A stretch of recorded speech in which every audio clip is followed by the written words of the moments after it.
Mr. President, I want to talk about my amendment, which is exactly what candidate Trump campaigned on, exactly what pretty much everybody on this side of the aisle stands for, but most importantly is exactly what the American people have asked for. It's simple. It's called the Patriot Corporation Act. If you do the right thing, if you're a company that pays good wages, that provides decent health and retirement benefits to your employees, and you do your production in the United States, you get a significant tax break based on the number of employees you hire. A significant tax break. President Trump said he liked that. He told Forbes he wanted a bill with economic development incentives for companies. He has said repeatedly, the president has, that I want legislation, I want a tax bill where we support companies that stay here and are patriotic, and he said we penalize companies that don't do their production in this country.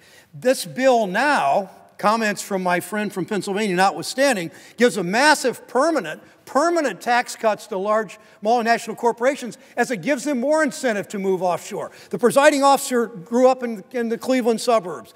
A plant shuts down in Cleveland or Garfield Heights or Mansfield where I grew up, it moves overseas, it gets a tax break now. Don't you think we should fix that? Instead, this bill greases the wheels to send more jobs overseas. Of all the things that we should fix, Mr. President, that's it. That's what the president wants to do. That's what Senate Democrats want to do. Instead, Senate Republicans, again, that deal was cut back there in Senator McConnell's office. Senate Republicans are writing a bill that gives huge tax cuts to the wealthiest people in this country. The Center for Budget Priorities just yesterday came out with, this was done precisely according to the numbers. 27% of the Bush tax cuts went to the top 1%. I thought that was too high at the time. 27% of the Bush tax cuts in 2001 and 3 went to the top 1%. This bill has more than double that, 60+% of the benefits. It's not going to mean a tax break for the middle class. They know that when they say that over and over and over. In addition, it kicks 13 million people off their insurance. We know that. This bill, let me say it this way. Under this bill, a U.S. company would pay a rate of 20% on profits earned at a manufacturing plant in Akron, Ohio. Or that same plant could shut down its plant, lay off those workers, build a new factory in Asia, get a tax deduction for the cost of moving, and you know what they'd pay?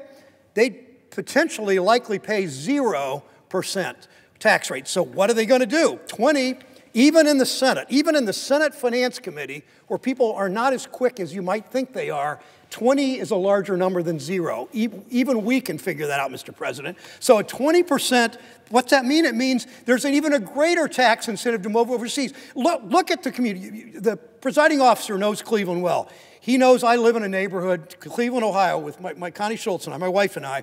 In our neighborhood, zip code 44105, there were more foreclosures in my neighborhood in the first half of 2007 than any zip code in the United States of America. You know why? It wasn't the Wall Street scam that caused so much foreclosure later. It was mostly, Mr. President, about lost manufacturing jobs. And you know why that is? It's partly because of trade agreements like NAFTA and PNTR with and other trade policy, PNTR with China and all that. But it was much about tax legislation, giving incentives to move overseas. So why are we doing more of it, Mr. President? This bill now rewards companies for sending jobs overseas. Our legislation, the Patriot Corporation Act, will work to keep jobs here. We know these corporate tax cuts are not going to end up in the pockets of ordinary working Americans. Senator Hatch and I had a very public discussion in the Finance Committee a couple Thursdays ago when the bill was voted out. And one of the things we talked about was a number of things we talked about, but one of the things we talked about is this promise, this assertion, this myth that if you give a company a big tax cut, then you know what they're going to do? They're going to hand it out to their employees. They're going to get a $4,000 or $5,000 or $6,000 or $7,000 a year raise. Well, that doesn't happen. That's never happened.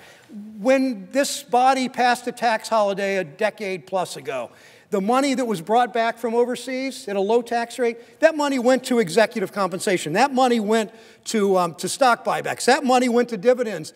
almost all of it. Workers didn't get raises. They didn't invest more in our economy. Companies are sitting on large numbers, large stacks of dollars now, huge caches of cash. And those companies, they could hire more people now. They could raise wages now. They're not doing any of that, Mr. President. So what we ought to do here, instead of shoveling more money to the top, to these large corporations that outsource jobs, what we ought to do is cut out the middleman, put the money directly in the middle class. If my friends here want to give a tax cut to the middle class, why don't we give a tax cut to the middle class? Why don't we directly put the money there? I know the president said he's a big loser on this bill personally. It will cost him zillions of dollars, whatever he said. We also know that's not even close to true. But if we want to do this right, if we really care about the middle class, I ask my colleagues, let's give a tax break to the middle class. Think about it. They're not even hiding what they're doing here. These cuts go to corporate stockholders. They don't go to raise wages. They go to executive compensation. They don't go to create jobs. They go to stock buybacks. They don't go to middle-class Ohioans or middle-class Oregonians or Texans or Pennsylvanians or Alaskans. We know what will happen. And then you know what will happen then, as Senator Rubio said? After we pass this bill, the president signs into law, the budget deficit explodes again. You know what will happen? Senator Wyden knows this. He'll come back. And you guys will all say, you know, we got this budget deficit. We're going to have to raise the Social Security retirement age. And you know what that means to a barber in Garfield Heights? You know what it means to a construction worker in Warren, Ohio? Or you know what it means to somebody that's working in manufacturing in Mansfield, Ohio? They can't work till they're 70, but we can all work till we're 70 if the voters allow us, because we got these jobs. Well, a lot of our constituents can't, and if that's the scenario, and that's almost inevitable, we do this bill, we pass this bill, big tax cuts for the wealthiest people in this country. We drive a hole in the budget deficit. We come back and make the middle class and working families pay to fill that hole. That's irresponsible. That's morally reprehensible.